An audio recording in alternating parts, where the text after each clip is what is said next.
Hello, hello, hello, everyone. Happy Saturday. I'm Claire Jones. If we haven't already met, I'm a queer fantasy romance author as well as a small publisher that helps other writers get their works out into the world. And we are jumping on for my Marketing as Authors Facebook Live series, where I interview the amazing and inspiring authors in my community to discuss the marketing strategies that have propelled our writing careers forward in meaningful ways. If you're joining us, please like, comment, share below. Let us know that you're here. And today I'm talking to Jessica. I'm so glad to have you. Hi, happy to be here. Yeah, I low-key Instagram stalked her and I was like, will you be on my podcast, please? So first, just give us a rundown of your books. What are they? How many have you written? And what do you have planned coming in the future? I write fantasy, urban, futuristic, and what I call new world fantasy. I don't know if that's technically the term. That's what I call it. I Whatever, we're create a authors. We can world. make terms up, right? It's what we do. I just released my 41st title, so number 41, Wow, yeah. which is my first rom-com, like romantasy book, and it's doing really well. So yeah, that's I'm all things fantasy. If you can't tell by my office with all the dragons and whatnot, it's just kind of like what I love. When it's a brand, you can usually tell. Yeah. So what's coming in the future down the line? I'm bringing in more fun. I think like switching to the rom-com like fantasy vibe was a way to kind of give my readers a break. I think Mm. a lot of my books have been heavy and like they're calling me or texting me by chapter 3 like why are you doing this to me? So it's like you know what? I'm kind of silly goofy in real life. I want to explore that with fantasy. And seeing that there is an audience out there for it was like, Mhm. okay, I can definitely do that. So I did a pivot. I am still obviously going to be working on some of my more darker, Mm. death and dismays type of stuff, but Yeah, yeah. I do plan to, mix in some lighter, upbeat work for the future. I always think that fantasy is the perfect genre for delivering medicine with a dose of sugar. You know what I mean? Because it's the perfect format for dealing with dark topics, but without having it feel too real too at Yeah. the same time. Yeah, except the only real thing to it for me is like when you really connect with the character and it's kind of like this character is like my sister now. Why are you doing this? Mm. But outside of that, yeah. Yeah. Yeah. Yeah. I mean, I talk to a lot of business people whose favorite genres are like business books, self-help books, and I do run into the occasional person who looks down on fiction because it's not real, and it's not like, educational or emotionally enriching, I guess. And I'm Mhm. like, but have you read fantasies? Right. Because I feel like that's the thing. Fantasy is all of those things. It's educational, it's enriching. It just puts it under a lens that is more, I guess, digestible for some people. Like Yeah. some people can't sit down and read those heavy books. Like life is heavy enough as it is, but if I can Right. get these lessons while having a fantastical storyline alongside of it, then count Yeah. me in. Yeah, yeah, exactly. I ran into a woman the other day who's obsessed with listening to police scanners, and I was Okay. like, that is a little too real world for me. That's actually happening. Yeah, I was like, can we just change it to dragons instead? I was like, I understand the whole like fascination with death and the darker things of life and Yeah. mental health struggles and whatever deeper, darker things you want to talk about in the fantasy setting, but can we have it with a dose of magic and dragons, please? Yes, yes. Always dragons, please. Thank you. So, what led you to this writing career? Has it always been in the cards for you, and have your past experiences supported it, or was it a complete 180 for you? I've been writing since I don't even know what age. I've always been a storyteller. I've always had these fantastical happenings in my brain. And the person that I knew in my life who loved stories was my grandmother. So I would try to Mm, tell her these stories at the worst times because, kids will run up to you when you're like on an important call with your lawyer and be like, oh my God, think of this. Yeah, Oh, yeah. I got this thing to tell you. So my grandmother was the first person to encourage me to write Mm, my stories down. And I love that. she would read them later, but it would really just be me telling her the story about, while holding a piece of paper that I scribbled on. Because I'm sure she could not read, the scrawling. But it started there for me. It started with me just telling stories to my grandmother. And then that's just been something that's been a thread in the Mm. tapestry of my life. Look at me being all author. I mean, we have a way with words. We you can't know? deny it. But yeah, so it's always been there. Now, when I grew up and I went to school for business administration and I was like Mm, doing corporate America stuff. mm, And then when I got pregnant with my son, it was one of those things where it was like, I really want to encourage my child to follow his dreams. mm. But here I am, I do have this dream of being a writer and sharing stories with people, and I wasn't doing that. I was a high risk pregnancy, so they put me on bed rest, and Wow. I started the first book like way before, but I finished my first book while I was pregnant with my son, and I indie published it 6 or 7 months after he was born. Mm, And now it's been 13 years of, wow. writing and sharing these worlds. Wow. Okay, so what's the math on that? 13 years, 41 books. How many books a year is that? Um, so I tell people like it's not a direct correlation because I did take some time off here and there. I had the doubts like most of us do, where we're like, oh, I'm not doing this anymore, it's too hard. Yeah, yeah. And then in 2016, I did a complete like pivot from treating this like a hobby to treating it like a business. And Mm, that's when I started to learn how to market, and that's when I started to mm, build a brand. So I feel like in the beginning I was pumping out books a lot faster, but once the mind shift changed for me, I had to kind of scale it back a little bit. yeah. If I was still going the way I was when I first started, I would probably have 100 books out right now. But Wow. I did have to kind of, put some Yeah. structure to things there. So. Yeah. Talk about that process. Like, what was the catalyst and what was it like to change? Like, I'm assuming it's hard because change is hard, but I don't want to put words in your mouth. Oh no, it's definitely hard. I am very against change.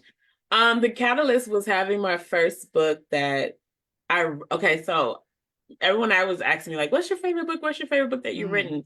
And I always mm, say it's my book Sirens Call, because that was the book where I felt like I found my voice as an author. Like mm, I wasn't just doing what I learned or what people said I should do, or like trying to emulate the authors that I loved. You know what I mean? It was like that was the first time I sat down and wrote a story, and I was like, oh, this is me. This is the mm, Jessica Cage voice, right? And then I mm. put that book out, and it won awards. It was my first bestseller. It was like my Wow. first popular title. It was the first book I ever published that I was making money. Like I wasn't just throwing money out the window with it. And then it was like, oh, so this is something that I can like do, Mm, like this can be successful. And I tried to like do a bunch of stuff after that. And at that, it was just a moment where you sit down and you're like, okay, I saw that I can be successful with this, but mm, how can I make that feel not like, I got lucky, but that I mm. planned, you know what I mean? Yeah.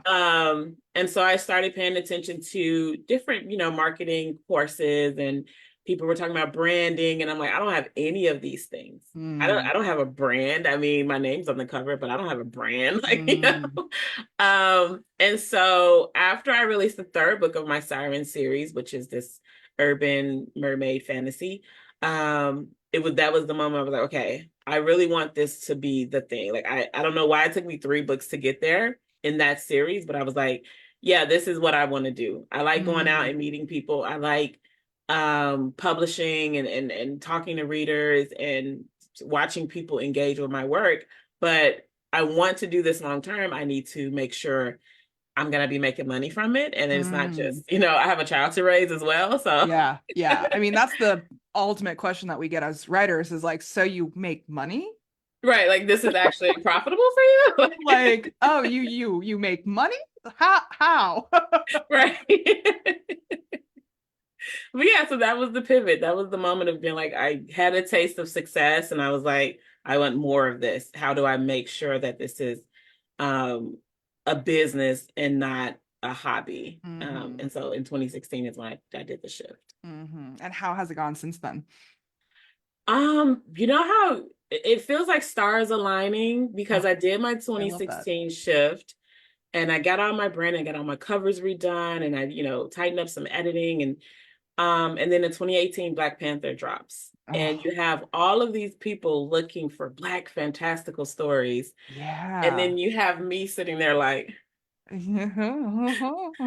got Yeah, it. yeah, yeah. And so from 2016 to 20, like end of 2017 was when I was doing all my branding and marketing, and I was like, I'm ready. And then Mm, 2018 happens. Chicago has this event called WakandaCon, which was based off of the Black Panther movie. And I right. went there, and I think that was the day, like my first day at that event was really where I felt the shift happening. Wow. My like I said, my branding, everything was tightened. I had people rushing and I sold. That was my first time I sold out at an event, like within Wow. hours of being there. Um, and it just I've just been kind of rolling with that sense, that energy of like, okay, yes, the readers are out there. And I think that's one of the things that a lot of authors just need is to see that there are readers that are hungry Mm, for what they're creating. Like once you see that and you're like, oh, okay, I just need to yeah. find Yeah. more people like you. Yeah. Yeah. I mean, one of my favorite phrases or definitions, I guess, is luck is where preparation meets opportunity. Absolutely. And I love that you're talking about this because people don't think that they need to build the brand before the success happens. Yeah, But that's exactly what needs to happen because if you wait until after the success happens, it kind of falls apart because there's no underlying brand to support it, right? exactly. Yeah.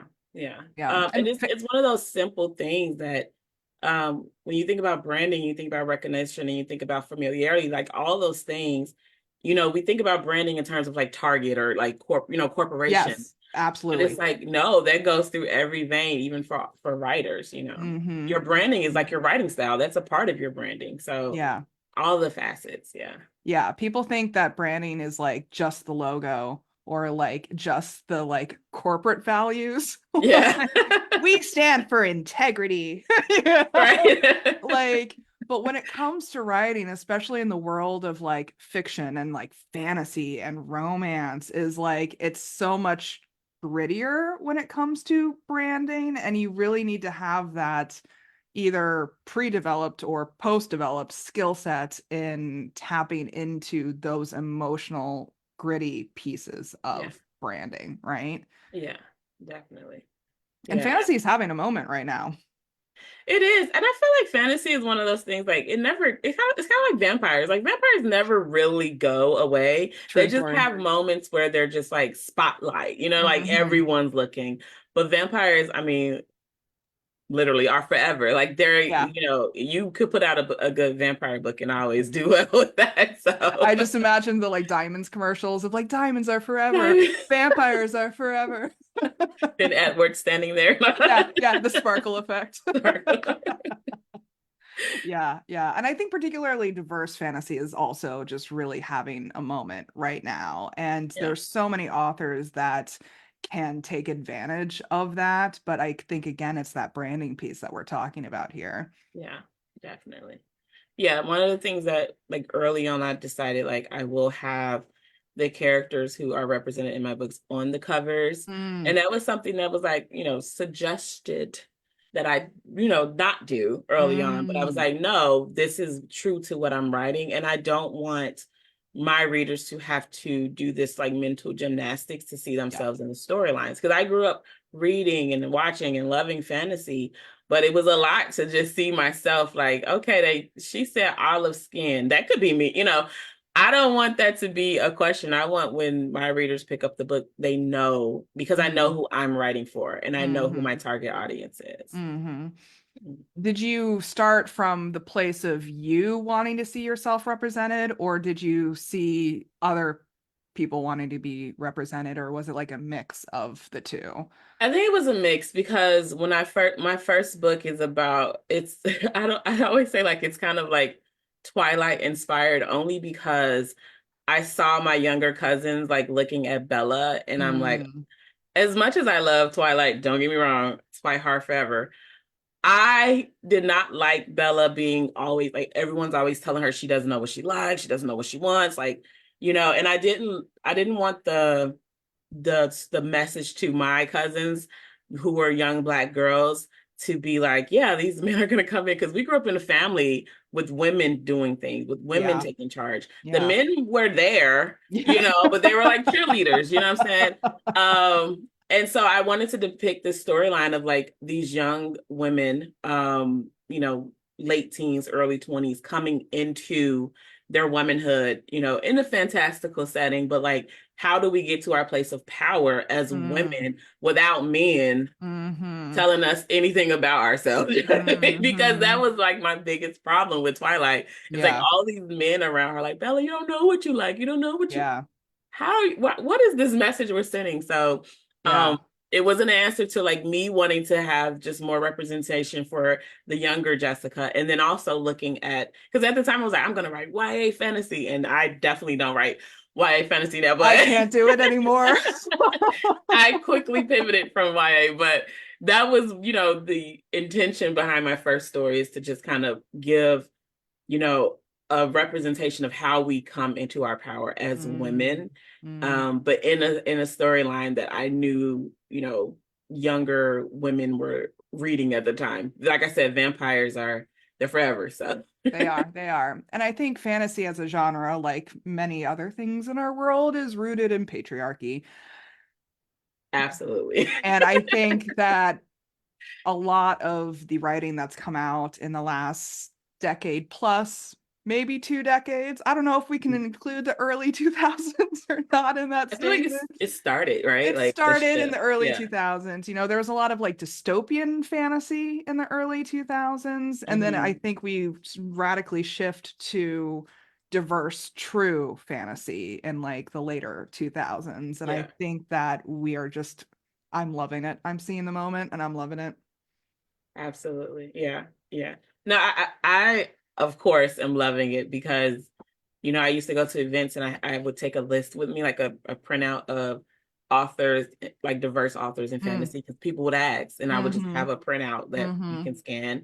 And at one point I had like, I mean, it's still on my site, but there's a blog list of interviews with other authors who mm, write diversely. mm-hmm. But now we're not that hard to find, which is amazing. You know Yeah, what I mean? yeah.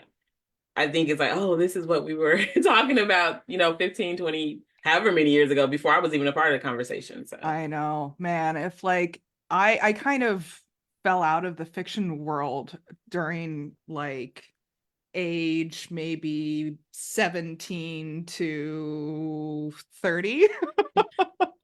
I got like serious business minded during those yeah, years. And then I found Book Talk and I found all of these amazing books and all of these amazing authors. And it was like diversity because like I grew up in the world of like bodice ripper romance. yeah, That's where I come from, right? And then I was like shown the world of Book Talk and I was like, wait, we can have these same tropes, these same themes, but with diversity and representation and all of this other juicy stuff that I care about. And it was an epiphany for me. yeah. Love it. Hmm. So let's get a little practical. How exactly did you approach the marketing aspects? You said you looked up a little some courses, stuff like that. What has worked and what has not worked for you?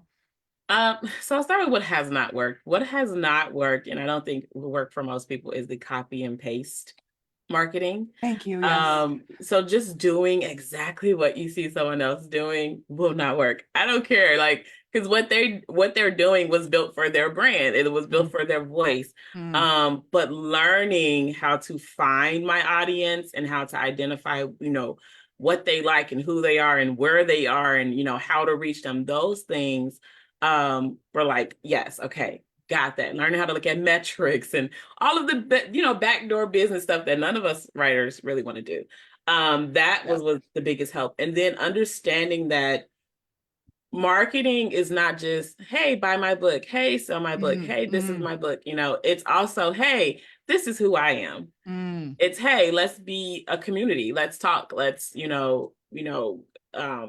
some relatability. We are in a time now where most people feel disconnected from the world around them. So when you give them connection and they understand who you are, And we're learning that the consumer in general cares about the person behind the brand. Yep. You know, if they care about you, and that doesn't mean you have to be your best friend sleeping on your couch, like coming to your house, but like if they understand who you are as a person and they care about your person, your story, everything, then they become your community. They become your champions. They become part of your marketing, honestly. Absolutely. Um, but once I learned that I could blend Jessica, who I am outside of books, with the author Jessica, Yes. and show the world a little bit more about who I am, especially with stuff like TikTok and Reels, and you know what I mean, changing social media. Because what I sucked at was the static, like, text and picture post. Yeah. Everyone says to do those.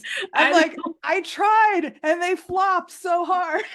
No, I can't get it. But and again, that's just understanding that that's not something that is going to work for me and my brand and who I am. Yeah. But what I can do really well is put a skit on TikTok. I can tap into my personality and pull that out and connect with people that way, right? Mhm. And then of course, like running ads and things like that. That's kind of run some Amazon ads, stuff like that. But I don't really see that as so big of a part of my marketing. I don't spend a ton on that stuff.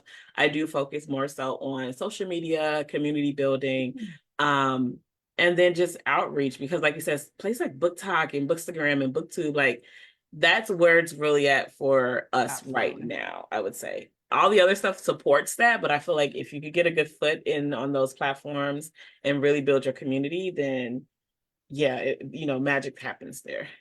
I love that you say that because there's so many, I'm going to say bad actors out there who try to convince authors, especially newbie authors, that all they need to do is throw their money into ads and then they'll be, a bestseller.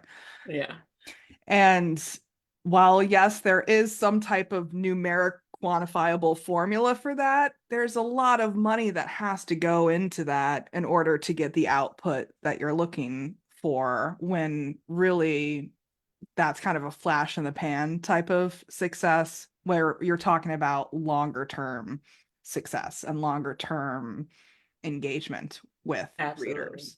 Yeah. And one of the biggest tools of marketing is word of mouth. You know what I mean? Mm-hmm. I've sold way more books from people just telling their friends or buying their friends a book and wanting to share their stories than I have from, running Amazon ads. And that's just, again, marketing is not a one size fits all. For some media and for some things, those Amazon ads are boom, money Yeah. in the bank. Yeah. But for me, and especially because until recently, my cover design, like having, you know, POC people on the covers, like it hurt the sales. And I know it did, but so because I understood that, Mm, fewer readers were going to click on those ads because of the covers, I understood that it is what it is. mm, I had to find a new way to market that would connect me with the people who would click on my ads or would buy my mm, books or would go out and champion behind me to kind of push me to the next level. mm. And again, it's just understanding your target audience. A lot of my target readers are not clicking on those ads. They are Yes. the people who are like, I'm not clicking on those sponsors Yes. because they don't trust it as much, Yes. I'm one of the Absolutely. people. I'm like, sponsored. No, you're probably Yeah, I stuck. refuse to click on ads nowadays. Like I'm just like, and that's a target audience base. Like I actually made a Yes, TikTok about that, like I think last year, where I'm like, my target audience are the audiences who purposefully do not click on ads. exactly. So why would I put my money into ads when I know that I wouldn't click on it? Exactly. And again, I run ads here and there to support the work that I'm doing elsewhere, especially around like a new release or something like that. It's just a part of like the strategy, right? Hmm. But I am not putting a ton of money into paid ads and marketing. Hmm. Honestly, I'm not doing it. So I'd love to talk about the community aspect for a little bit because I think a lot of people they hear these terms target audience and like knowing your target audience and they're like, but how? Like how what does that actually mean? Because we think of like, the corporate way is like the demographics, the psychographics, those big words that people yeah, throw around a lot, but how do you actually go about understanding your target audience? I talk to them. I mean, I'm on TikTok live 4 or 5 nights a week. I'm having conversations. I'm Wow. asking them questions. I put out surveys on my newsletters. I just have a conversation with the readers who are already there. And I Hmm. learn about what they like and what they like to do and the games they like to play, and like have a conversation with your audience, and you will learn so much more about them, and you'll get ideas. Like, I bought a video game because a lot of my readers were saying one of my characters reminded them of them, and now we're going to be doing Discord streaming. As soon as my son teaches me how to do it, I'm Yeah, going to be yeah. streaming to my Discord on how to, like, on me just playing a game. Like, it's that type of like relationship, Hmm. community, conversation building that you do. I mean, yes, you can look at your analytics on social media and see who's clicking and who's Yeah. following and who's commenting. It gives you that information, which can be valuable. Hmm. But I found the most value for myself in just talking and understanding the person on the other side. When I hit publish, they pick up the book, you know, they come in. Like, I do TikTok lives, and we talking about everything from our dogs to, somebody was talking about power washing, and we're like, ooh, what's the power wash? You know what I mean?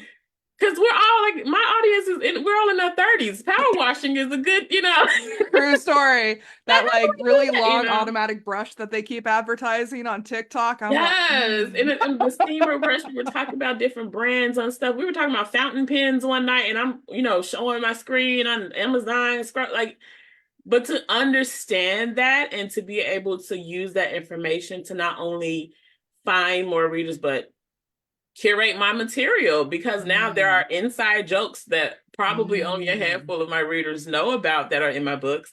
And but they can read it like, oh my God, I remember that one time we were on mm, live and haha, it's little things like that that I feel have really that I've focused on for myself and for my journey, that I feel have really propelled me forward. hmm. You mentioned a while ago that you started with book events. Is that still a big part of your strategy? I still do them, and I'm ramping up, but COVID happened. I was not going Yeah, nowhere for well, a yeah, very long yeah. time.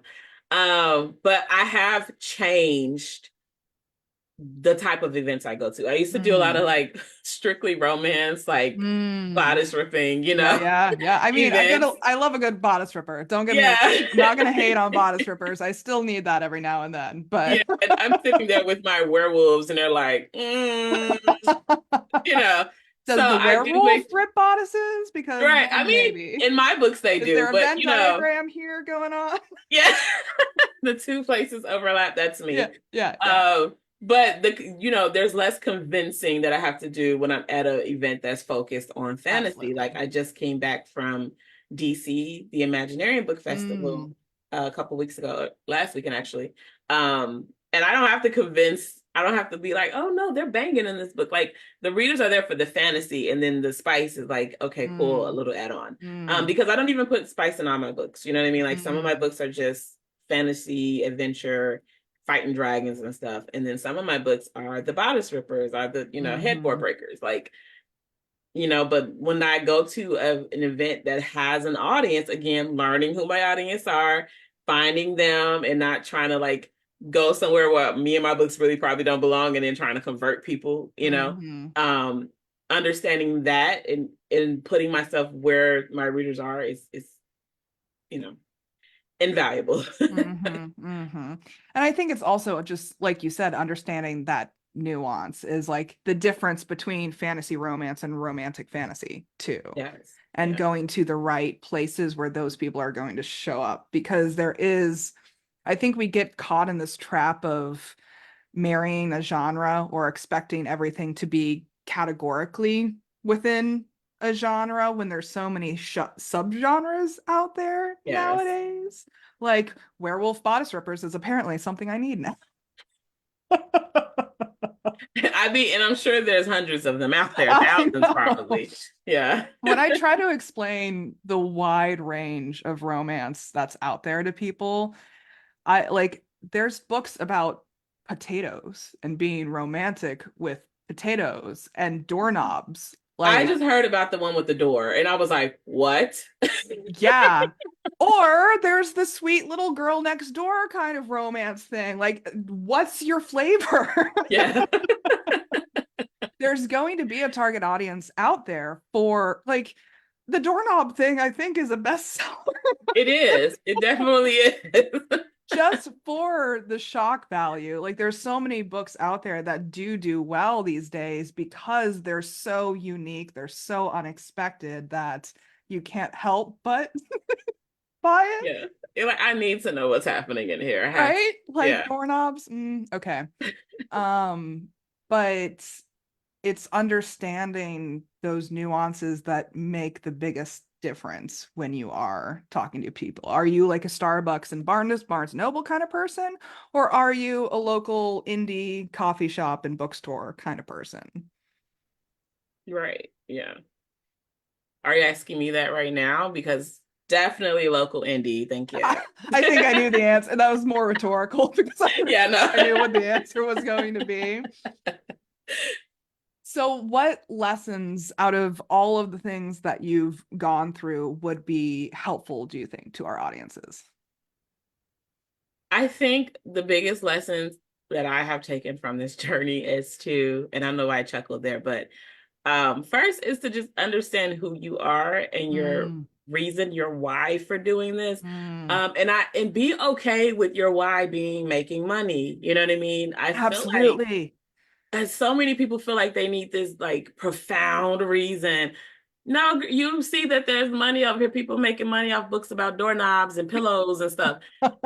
If you just want to, hey, this is a business opportunity and I want to make money, that's your reason. And that's perfectly fine. If you're like, I'm setting out to write the next great American story, Mm, that's also fine. But be honest with yourself because that will propel, that will really make sure that you're in the spaces that you need to be in, both absolutely. with your readers and with other writers. You know what I mean? Staying authentic to myself, I think, has been the hardest and the Mm, most important thing that I've done. Because there's a lot of like, oh my God, but look at what they're doing, the shiny new yes. thing, and I want Yes. to be over there. It's so cool, but it's like you don't belong over there, girl. Get your butt, stay in Hmm. your lane. Um, but also learning again to build community and to understand what a community is and what it isn't. I don't Mm, treat my community, and I don't even like calling my readers like my fans or anything like that. I don't treat them like, oh, go out there and promote these books and do that. Buy. They're my family. Like they've watched mm, my son grow up, privately because I don't really put him out in public. But mm, it's that like relationship, and then also taking care of myself, mm. mentally, emotionally, physically. It's so important because this is a heavy thing to do, It being an is. indie author. You're running a business, you still have to be creative, you're the marketer, you have to hire all the work. Now maybe you don't want to be indie, go the traditional route if you can, cool. But even then, it's a heavy and sometimes very lonely journey being Mm, a writer. mm, And so like, yeah, learning to stay true to myself, understanding how to build community, how to maintain community, and then just taking care of myself along the way. mm. Going to therapy and journaling and all those things have been invaluable for this process for me. Yeah, I was just about to ask, what's your favorite self-care? Oh my goodness. It's right now it is a salt scrub. Um, Mm. it's by a company called Sabone, which makes me feel fancy. Mm. But it's the simplest thing. But when I do it, I feel amazing. I feel light. I feel airy. And then I Yeah. scrub it up and I'm like, yes, my skin feels like baby, skin and fresh and new. I'm not in my Yeah. 30s. I'm 13. Um Baby fresh. and then I have this like electric foot massager and I sit there after my salt scrub with my Yeah. Kindle. I got one of those Kindle clicky things, where Yep, yep, yep. it turns it for you. Oh, that is Mhm. it. Salt Have you scrub, foot invested in one of rub. those like hanger down kind of holder things so you can Yes. just lay down and click? Yeah, And yeah. I'm in my little comfy chair and I may make it pages before I pass out, but like, you know, that's it for me. Yeah. Yeah, yeah. I love that. I love that. I'm always a big fan of impromptu dance parties. That's one of my biggest self-care things. I literally just had one this morning. I love I've it. recently discovered the genre of bass remixes. I don't know if you've come across this genre. I don't know if it's a new genre, if it's been around for a while. I need to do more research on it. But it's basically like really heavy bass remixes of Mm. songs that you already know. And it You just can like probably feel tickles. that through your body, huh? Oh, it tickles all Yeah. my brain muscles. And I'm like, this is just what I need while I'm just twerking in my kitchen, just I love having a that. ball by myself. I was like, this is therapy. That sounds wonderful, actually. Just I'm imagining the mood, the bass, the Hmm. feeling, the tingles. I love Yeah, it. I need to find someone with a really good sound system. That's what I need to find. So I can just Yeah. like lay on top of their speaker and let it flow through my body. Yeah. Yeah, that's my version of the electric foot massager. The all over massage. Yeah. Yeah, exactly. Well, anything you want to add before we start wrapping up? Honestly, I get this question a lot when I'm doing, any type of chats or whatever. It's like, what's Mm, the one piece of advice you'll give mm, to a new writer? And I always tell people like stop asking for so much advice and just write your book and yes. learn you. You know what I mean? Understand you. Yeah. We advice ourselves out and like Mm, listening to things like this and learning is chef's kiss, but don't mm, advice yourself from putting the words on the page. Don't have mm. because you get all these voices in your head telling you what you Yeah. should be doing and what's wrong, and don't open your story with a dream and Mm, do whatever you have to do to get that story out, and then get the advice, like, and mm, then have readers and all that. But um, find quiet and let mm. yourself just write your story. Like I've been having some trouble with my new book, the one I'm working on now, because life is so noisy and it's great Mm. noise. It's great noise. I have a successful release going on, but life is really noisy. And I just had to like walk away. I had to, I went out into the world, which authors, I left my Yeah, cave. I know, right? And I just walked and took a bunch of pictures of a scenic place and life got quiet again. Mm. And the words are flowing. So don't put too much noise in there. Just keep it quiet. Hold the advice for later. You'll get advice for the rest of your life. But right now, just Yeah, write the book. either solicited or unsolicited, Yes, honestly. like a lot of that. Yeah. I mean, I love that you said that before with like just be true to you too at the end of the day. Like it sounds so simple. Like be true to yourself. It's such a cliche, and yet it is such a hard thing to do. It's the most difficult because when I started therapy and my therapist was like, "Well, what do you enjoy?" And I was like, "Well, like that's the What do you hardest think I should question, enjoy? right? What do you think that I would like?" And she's like, "Okay, well, that's the first thing we're gonna work on." I mean, I'm a recovering people pleaser, and when you Yeah. do that for so many years, you lose pieces of yourself. And then you look in the mirror, and you're like, I don't really know what I like anymore because I've been conforming to what everybody else, and I just want to protect as many of those little baby writers out there as possible. Don't do that. You know what I mean? Hmm. You know why Hmm. you started writing, whether that's to make money or to, fulfill a desire or a dream you had when you were a little kid. You know what I mean? Keep that, like hold that here. Hmm. And don't let other people try to change that for you. And I think that also requires you being just brutally honest with yourself, which I think is also a very hard process It is sometimes. slapping the mirror away every 5 minutes. Yeah, yeah. It's like, well, if it is really to make money, you don't want to shame yourself for that too at the end of the day. Yeah. And I think a lot of people are like, no, I'm not in this for the money. I don't know what you're talking about. I'm in it Listen, for the people. I tell people all the time, I had to get over that. We live in a capitalist society. If I don't make money from this, Yeah, I can't continue doing this. It just yeah, is what it is. yeah. I like I said, I have a 13-year-old child in my house now. He eats a lot, I was and just he about to grow say every that 2 months. refrigerator is never full. Like I just went grocery shopping. I'm like, where did that $200 go? Because this is Into empty his again. stomach. He just ate the dollar bills. Like that's a part of life. And I feel like if anyone's gonna shame you for like, oh, I actually want to make money from the thing that I enjoy doing most of the time, leave that person. Just kick them out your life and keep it moving. Hmm. They don't belong Hmm. in your bubble. Hmm. Hmm. Okay, so no shame foot massagers and salt scrubs. That's what we're talking about here today. Absolutely. Amazing, amazing. Well, I've loved this, and this is powerful stuff that we're talking about.